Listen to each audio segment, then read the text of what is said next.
started today by talking about a few of those, having an investment plan, how much you invest each month, and then your asset allocation. Mark, I want to continue to unpack those. By the way, we will be bringing some more calls into the mix here. We've got a few holding now, 800-525-7000. We'll get to those in just a moment. But our previous caller, Mark Fred, really hit on this next big move, and that is, okay, I've got this money that I've accumulated. Now, how do I choose my investments? And that's obviously core to what you all do at SMI, isn't it? Yeah, it definitely is. You know, at SMI, our focus really is building objective, process-driven investment strategies that are going to help our members build the types of diversified portfolios we're talking about. And then we walk with them step by step whenever it's time to sell a particular holding and help them buy whatever's next that the strategy's calling for. You know, some other investors that are not SMI members, they just focus on combining the right blend of stock and bond index funds to create a diversified portfolio that doesn't have to change much over time, and that's a valid approach as well. The main thing for listeners is whatever approach you choose, you want to put some thought into this. You don't want to get sucked into buying things based on random articles that you see or things that you hear on financial TV. And I would suggest really trying to focus on establishing a good process for selecting investments rather than focusing too much initially on the specific things you're going to buy first. Don't be in a hurry. Figure out your process. And then kind of coupled with that, Rob, the next point in the article is that you want to pick an appropriate benchmark to measure your results against, because a lot of people will just automatically assume, well, the thing I always hear on TV is the S&P 500, so I should be comparing my results to that. Well, that's great if your whole portfolio is in the large company U.S. stocks that the S&P 500 measures. But if you're in a portfolio like Fred's, our last caller, where it's mostly bonds, that's going to be a completely inappropriate benchmark, and it's going to skew your perception because you're going to think, well, my portfolio is no good. The 6% I'm getting in my 403B is terrible if the S&P 500 is going up 10% every year. Well, you're comparing apples and oranges there. So you gotta find an appropriate benchmark for your portfolio, and that's something, of course, our SMI newsletter tries to help people do. What we really try to help people focus on, though, Rob, is instead of comparing it to some benchmark like the S&P 500, the better way to measure whether your portfolio is succeeding or not is to compare it to the average return that you need to achieve in order to meet your personal financial goals. Yep. And that number comes from what we were talking about earlier when you're setting up your plan. What do I need that nest egg to look like? What do I need in terms of returns to achieve that? And then as long as you're meeting that goal, whether or not you're beating the market, which seems to be, you know, everybody's favorite goal, it feels great, but the really important thing is whether you're getting the returns you need to hit your objectives. Boy, that is such a key idea. Yeah, it's really not just about beating the benchmark. It's taking as little risk as possible to accomplish your God-given goals and objectives. Well said, Mark. All right, back to the phones we go. Martin's been waiting patiently there in Mississippi. Go ahead, sir. Hello there. Good morning to you. Good morning. Yes. Go ahead with your question. Okay. I'm 56 years old. First time being on the radio. By the way, you got a great program. I've heard y'all numerous times over. I listen to AFR constantly. Awesome. And I'm a trucker on the road for a very large retail company. And yeah, my wife used to be in real estate. Of course, we all know that's crashed pretty much in certain areas. No movement. She's had no salary with me for 2 years. I'm the sole provider. My mother lives with us now, and I'm trying to figure out a way how I can start investing for what little bit I got in between to throw into a pot. If there's any possibilities there, of course, yes, I have 401k. I'm not that fond of it, but I put in the full max of 6%. 6% company matches 100% of that. And that's pretty much all I have. Other than, my wife brings home her Social Security and my mother's Social Security, so it's pretty much what we're all sharing around there, paying the bills. Okay. Yeah, so how long do you plan to continue to work just based on what you know today? Well, I'm planning on working until at least I can collect my full benefit of 67. As long as I'm healthy, I'll work till I'm 70 for what I do for a living. Okay, great. And have you taken the time to put together that retirement budget, once you're no longer working in your current capacity, regardless of what the Lord has for you then, whether that's 67 or 70, do you have a good sense of what your monthly income need would be? Well, by that time, I'm hoping it's just strictly the house note. Okay, yeah. Which would be probably around, if I hypothetically say $4,000 a month, I'm going to go off on a high end. Okay, yeah. And how much do you have in the 401k today? I had made a loan to pay off my credit card debts, which are zero now. So I'm paying back about 16 grand on it. About 3 more years, I'll be finished with that. So I'm looking at right now about 62.5 on a growth. All right. Of 22% right now. Okay, and then between your Social Security and your wife's spousal benefit, if that's what she takes, do you know what you guys will have? Have you looked at your MySSA benefit? Say that again? Do you know how much you'll get between your Social Security benefit and your wife's spousal benefit? My in-between dollars, you talking about freed up money? No, how much you'll receive as a check each month from the Social Security Administration at full retirement age? My guesstimation, I haven't even looked at that, to be honest with you. It's funny you said that. I was just thinking of that. Yeah, no problem. All right, let's do this. We've got to take a quick break. This is helpful background information. We'll give you our thoughts right around the corner. Stay right there. We'll be right back. Faith and Finance is grateful for the support of certified Kingdom advisor Wade Chessman at Chessman Wealth Strategies. He strives to help his clients' biblical values guide their financial future. Wade has written a downloadable brochure that addresses specific issues Christians face in managing their finances. You can get it at chessmanwealth.com/Christian. Investment advisory services offered through CWM LLC, an SEC registered investment advisor. News happening in our nation's capital, but what about the things that happen behind the scenes? That information can give us the whole story and help shape our opinions.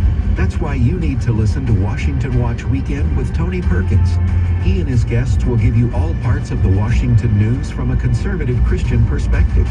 Catch Washington Watch Weekend Saturdays at 5:05 a.m. and 6 p.m. Central, and Sunday mornings at 3 Central on AFR. Faith and Finance is grateful for support from Sound Mind Investing. If you have money in an investment account, you know sometimes the stock market can seem like a roller coaster.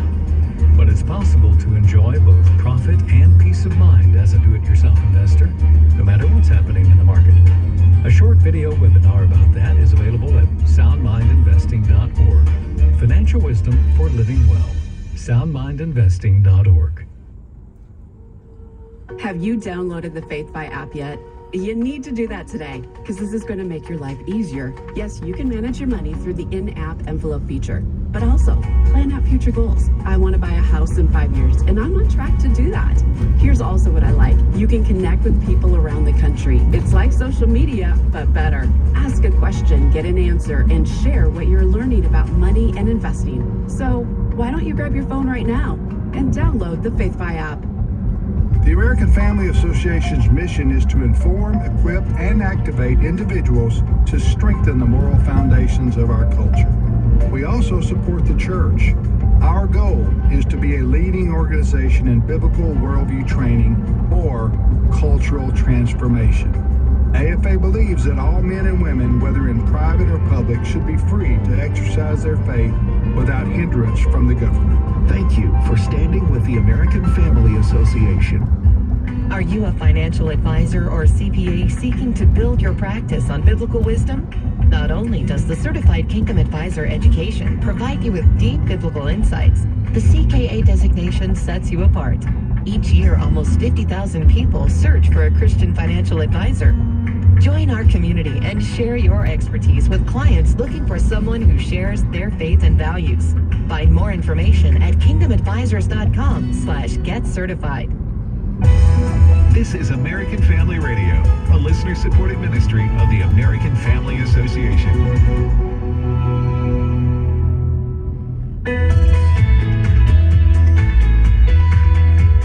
Thanks for joining us today on Faith and Finance here at American Family Radio. I'm Rob West. Mark Biller, our guest today, our good friend, executive editor at SoundMindInvesting.org. We're talking about the big moves, getting those right with your investments.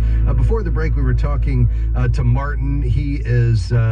Martin drives a truck and is 56 years old. He's working full-time, doesn't have any credit card debt, has a mortgage, couple of car payments, and really just thinking about how to manage his finances both now and in the future, specifically for retirement. He's got about $62,000 in that 401k. His company's matching him on a monthly basis. And Mark, any thoughts just as he thinks about, how he should be planning for retirement, what his ultimate retirement goal is, and the investments that go with that? Yeah, Rob, the counsel that you always give is very similar to what SMI does, and it starts with the framework of establishing a really firm foundation financially, which usually involves trying to pay down debt first. So things like car loans and things, we try to get rid of those as quickly as possible to stop the interest expense that's going out. So we handle that first. We try to establish an emergency savings reserve second. That's kind of the second step. And then at that point, the thought that Martin was calling about, which is great, which is I want to start investing a little bit more. I'm already getting the match in my 401k. That's the first place we always look to invest, because that's free money, that matching money from your company. But then at that point, if you've kind of worked your way up those levels and now you're at the point where you have a little bit of extra money each month to invest, then the question is, how do I do that? And what we look at that point, Rob, is how can we do that in the most tax efficient way? And usually that's going to lead us to either invest more money in the 401k plan that he's already using, or Martin mentioned that he wasn't real thrilled with his 401k plan, and we don't know the details on that, but for someone who doesn't like the options in their 401k plan, the other kind of parallel opportunity is to invest through an IRA. お父さん水持ってきた。持ってきた。ランチは今日は帰ってきたらお母さんが用意してるから。お父さん。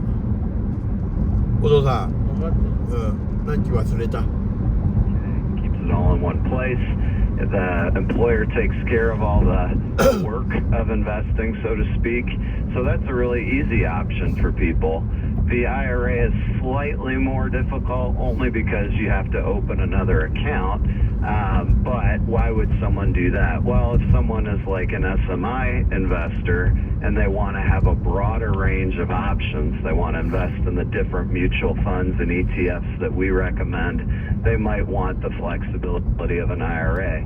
But either way, Rob, the important bottom line is we're getting more money invested each month, hopefully automating that so you don't even have to think about it. Yeah. And you're getting that at a really tax advantaged way, because you're deferring all of those taxes, or in the case of like a Roth IRA, you're potentially setting up an income stream in retirement that won't be subject to taxes at all. Yeah, very good. Martin, is that helpful? I think I lost you.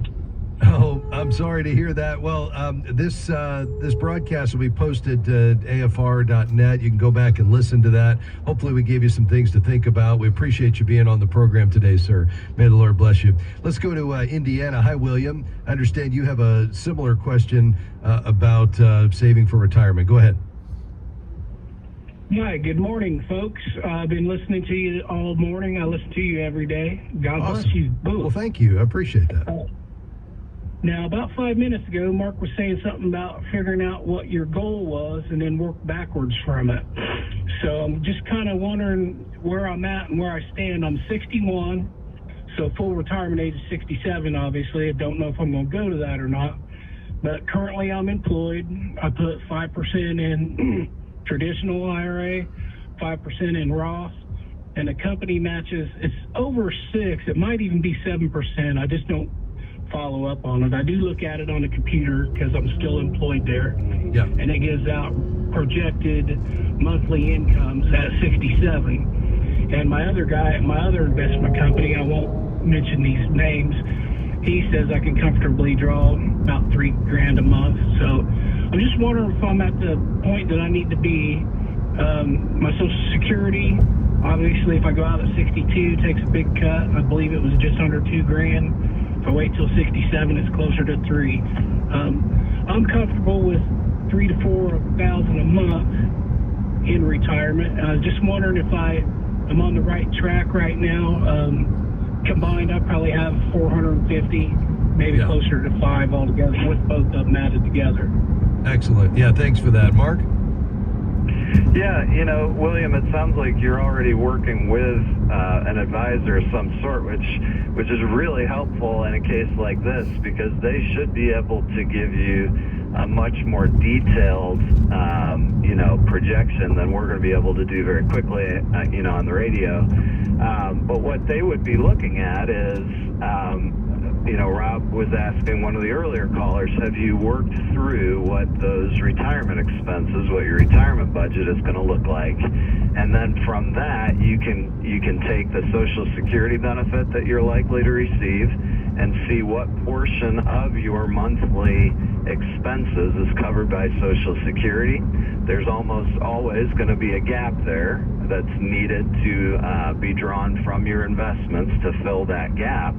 And from there, it's a relatively straightforward calculation of, let's say that you run that calculation, you figure out you need $3,000 a year. I'm just making that up.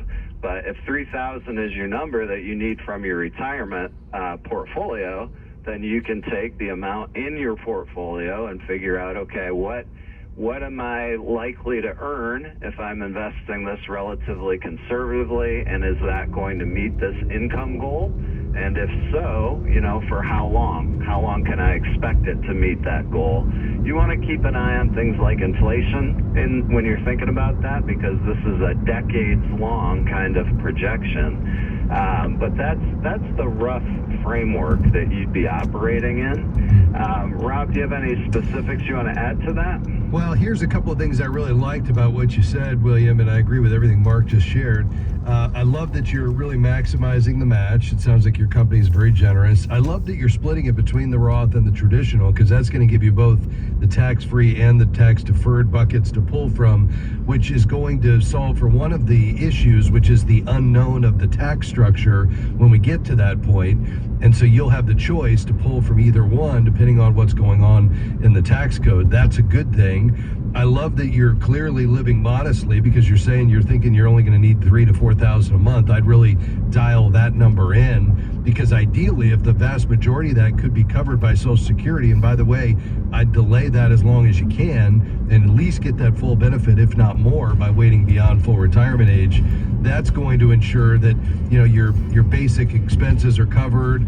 Hopefully you're debt free at that point if you're not already, and then you can just let this 401ks continue to grow, and then you've still got 5 years plus beyond that for it to be working for you. So it sounds like you're in great shape.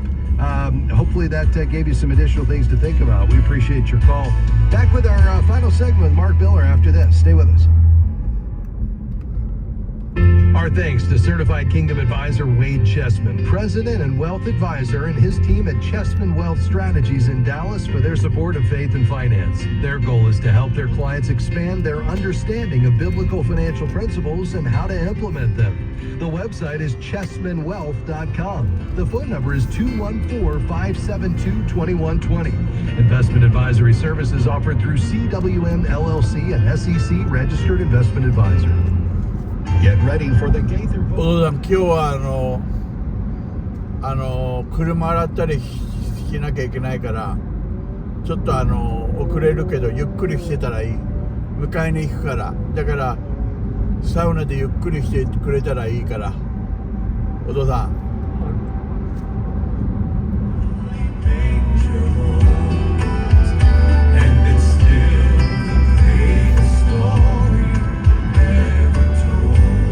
It's an evening full of music and inspiration with guests Chris Blue, Lady Love Smith, Gene McDonald, Kevin Williams, and more.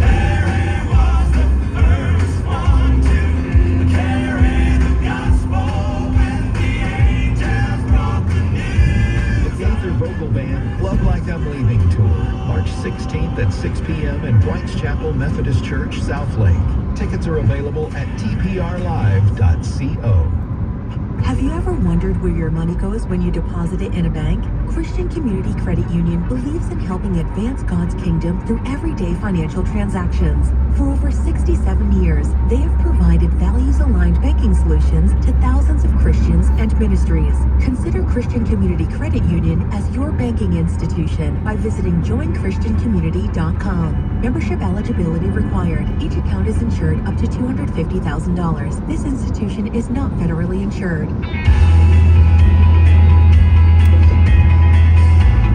Thanks for joining us today on Faith and Finance here on American Family Radio. I'm Rob West. Mark Miller has been with us. He is having some technical difficulties, not with us at the moment. We'll try to get him back on the line here. We do have some phone lines open. If you have a financial question today, we'd love to hear from you at 800-525-7000. Bonnie's been waiting patiently in Texas. Bonnie, how can we help?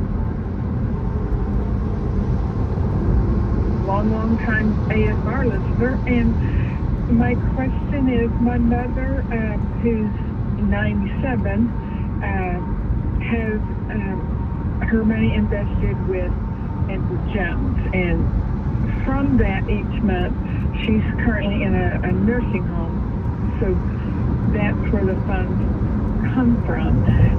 So my question is in your opinion, is Edward Jones a place that's safe to keep her money? And I guess the second question, do you have options with them to choose biblically responsible portfolio? Yeah, it's a great question, Bonnie. You know, Edward Jones is a great firm, very well respected in financial services up and down Wall Street, and they have almost more certified kingdom advisors. They're, right now just closely behind the leader, more certified kingdom advisors than any firm in financial services.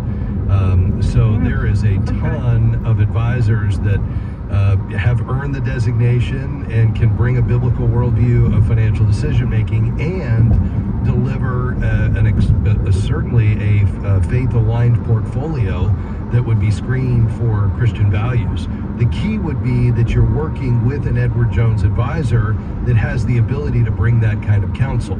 And I would, look for a CKA there in Edward Jones, if that's not, the current situation, because although the investments are there, you would need an advisor who could implement that strategy for you, and that may or may not be your current Edward Jones advisor. But the firm itself would be great, and there's plenty of what you call biblically based or faith-based, investment options there that are available to those advisors.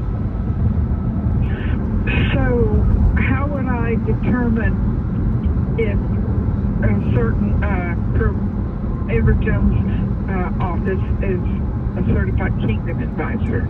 Yeah, you could just simply ask that question, or you could pull up their Okay. their bio on their website and just see if it's there. You would see the initials or the letters CKA after their name, and that would indicate that they're a certified kingdom advisor. And then if you decided that they're not, and you really want to be with somebody who has the designation and could bring these faith-aligned portfolios and advice, then what you probably want to do is go to faithfi.com. That's our website, faithfi.com. You click on Find a Professional, and then Bonnie, you could do a zip code search right there at the top of the page and bring up the list of CKAs there in your area in Texas. And you could look for those that are with Edward Jones. That would allow you to stay with the same firm, but perhaps just move to a different advisor who shares your values. Okay, well, that's a long-time question I've had, so I appreciate your advice. Absolutely, Bonnie. Thanks for calling today. We appreciate you joining us. Folks, as we think about investing, more and more Christians are looking for a way to align their investments with their values. And, that can come in a variety of ways. We tend to break it down into kind of three buckets. One is what we call avoid, one is embrace, and another bucket is engage. Let me define those. So avoid is, how do I avoid those companies in my portfolio? Because the reality is, as an owner of a share of stock or even a fractional share of stock, you are an owner of a company. And so how do you align your values with those companies that you're a part owner in?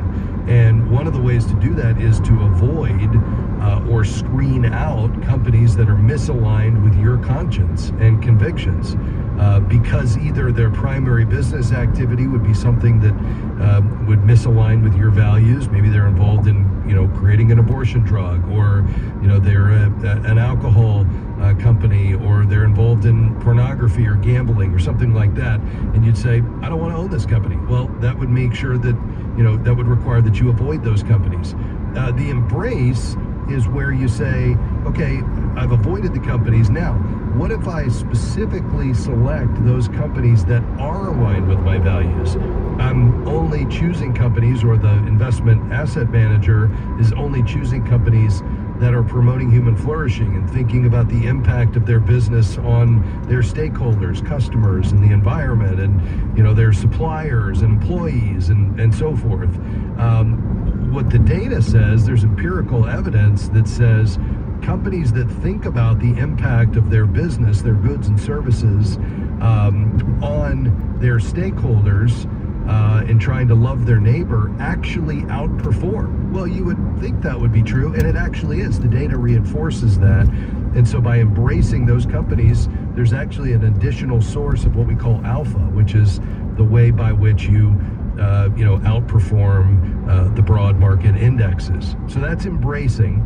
And then the third would be engagement. And by the way, you can do all three of these simultaneously. Engagement is where you say, okay, with those companies I own, I want to engage company leadership around my values. I want to make sure that I'm voting my proxies and I'm weighing in with my Christian values on the things that the company is doing that show up in the form of a proxy vote at the shareholder meeting. Or I'm even suggesting and participating in shareholder resolutions because, they're getting off of their core business and focusing on political efforts or social issues or something that's just misaligned with your values. The ability for Christians to be in the boardrooms, theoretically or metaphorically, by way of their votes and being on the phone in those shareholder meetings and engaging with corporate America, I think is a critical piece of shaping our culture. And that's why, frankly, the American Family Association has stepped into this in such a big way and really has become a leader in corporate engagement with their own portfolio, because, since the beginning, and Brother Don, it's always been about God's Word, a biblical worldview, and cultural engagement. And one of the ways to shape culture is through Washington and through Hollywood, but one of the key ways is through the boardroom, because as goes corporate America, so goes the nation in so many respects. And so the ability for Christians to be present there in those conversations, I think, is a game changer. And AFA has really been leading the way. And that's why each Friday, Walker Wildman and Jerry Boyer join us to talk about what's happening in corporate engagement. And what's happening is really interesting in that so many of the votes now that, historically have just, fallen by the wayside are now, moving more and more in large numbers in the direction of Christian values because God's people are there, a part of the conversation where they haven't been previously. So what do you do with all that? Well, I think first, it's just an understanding that, stock ownership is in fact ownership. Number two, that you can, and this is a conviction matter, so I think it's something you need to search your own heart on and make your own decisions as to how you want to think about this, but you can have your values aligned with your investments. It's been very difficult in the past. Today, it's much easier, and it's getting easier because there's now world-class investments with asset managers, mutual fund managers, that have an explicitly stated faith-based investing mandate. Yes, they're to deliver appropriate risk-adjusted returns for their investors, but they're also, their mandate is in part. 中で待ってくれたら迎えに行くから、終わったら。中で待ってくれたら迎えに行くから。ゆっくり今日来てていいから。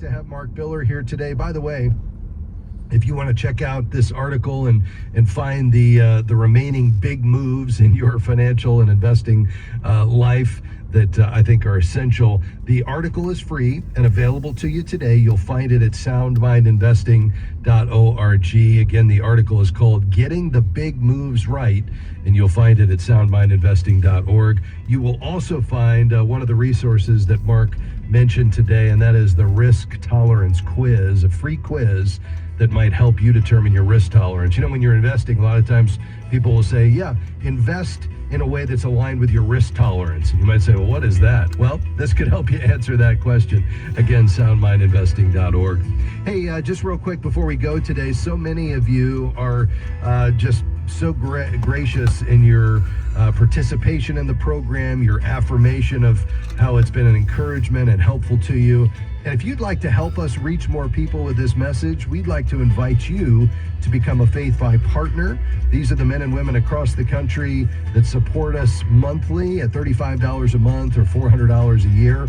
And as a thank you, we send you 4 copies of our magazine, Faithful Steward, pre-release copies of our studies and devotionals, and our next one comes out next month, Wisdom Over Wealth, 12 Lessons on Money from Ecclesiastes. We also send you quarterly ministry updates.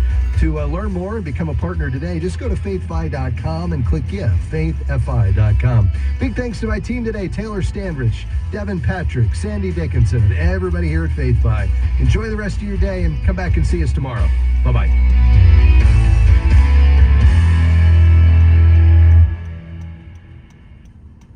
The views and opinions expressed in this broadcast may not necessarily reflect those of the American Family Association or American Family Radio. 90.5 KTXG, Greenville, Dallas. Radio has always been portable, but thanks to technology, AFR apps have redefined our portability. Whether you prefer Apple or Android, we've got you covered on your phone or tablet. We're also available on Roku. And of course, you can get Alexa to play us on your smart device. Take us with you across town or across the country. Visit afr.net or your app store today. This is American Family Radio, a listener-supported ministry of the American Family Association.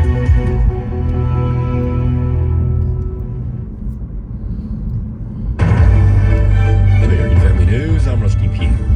President Donald Trump is being forced to explain himself to an activist judge about why he deported 261 violent illegal alien gang members. The Obama-appointed judge, James Boasberg, even though he lacked the authority to do so, tried to issue an order for the flight to be stopped. Today, the president has to defend why he didn't abide by the judge's orders. To those questioning President Trump's use of the Alien Enemies Act of 1798, Deputy Chief of Staff Stephen Miller had this to say. You know what else is an 18th century law?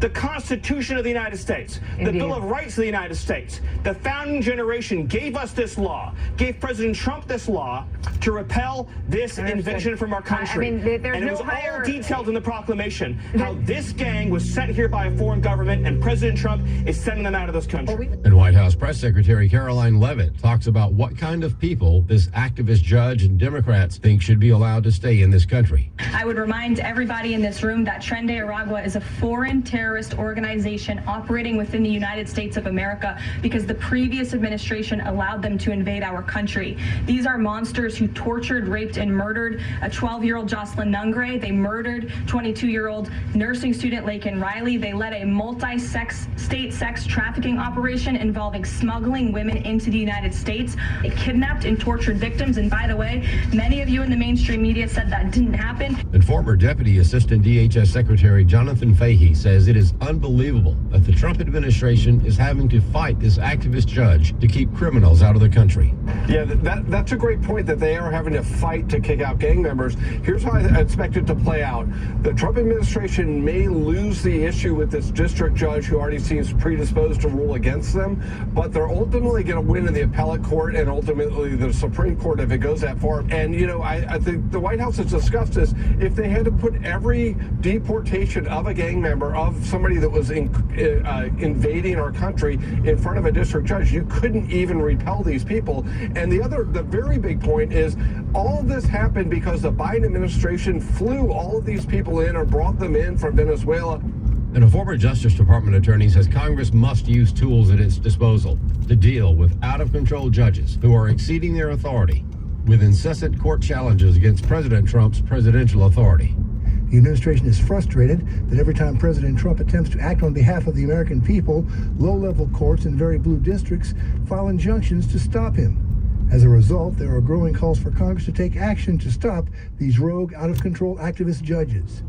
J. Christian Adams is a former Justice Department attorney who is founder and president of the Public Interest Legal Foundation. Well, Congress has three checks on the judiciary. First of all, it can defund the judiciary. Second of all, it can create or eliminate the judiciary under the Constitution, meaning the lower federal courts, like these federal district courts. And thirdly, it can impeach. So Congress has lots of tools available to deal with out-of-control judges. It just has to decide to pick up which tool they want and use it. Adams says Republican lawmakers must try something. Forget about the filibuster. Get there when you need to, but in the meantime, have the House of Representatives do what the Constitution says it can do when you have out-of-control judges, and that is cut their funding, eliminate their office, or impeach them. There's ways to deal with this that haven't been tried. I'm Chad Groening. And forecasters issue a new warning about fires in parts of Oklahoma, Texas, and New Mexico. As the mayor of Stillwater, Oklahoma puts it, be prepared to take action quickly. Forecasters say another round of high winds is expected Tuesday following the storm that whipped up deadly wildfires in recent days, destroying more